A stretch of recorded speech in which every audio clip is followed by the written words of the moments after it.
اندومي جديد وتجربة جديدة مش هتندموا عليها.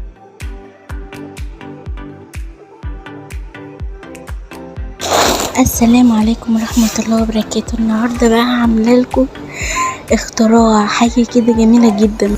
هنا نص بصلاية ونص طماطماية ترنشات برضو، معايا هنا قرن فلفل رومي وقرن فلفل حراق، وهنا بطاطاية مكعبات، وهنا عملتهم شرايح الفلفل، وهنا الدبس الرمان. تعالوا بقول لكم تعملوا ايه.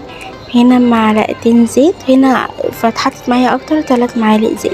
نزلت بالتشويح بقى بالبصل والثوميه، ونفضل نشوح كده اهو.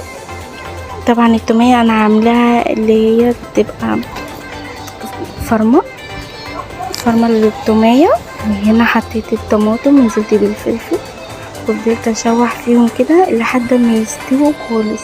يعني بصوا عايزاهم يستووا او وانزل هنا بالدبس الرمان. بعد كده حطيت تاني معلقه كمان دبس رمان، حاجه بسيطه.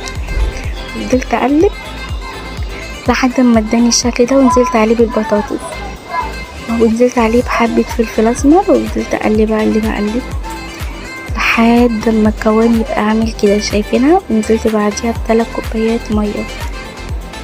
يعني جربوها مش هتندموا صدقوني.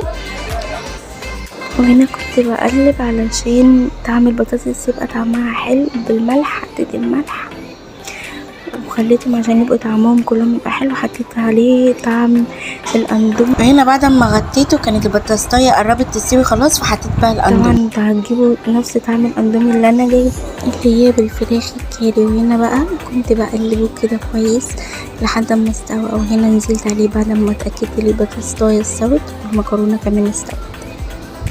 وهنا كنت عايزه اقول لكم طعمه بجد خرافه، يعني يمي حاجه جامده جدا. عايزاكم تجربوها، ما تنسوش تعملوا الاشتراك، ويا ريت تجربوها حقيقي جامد.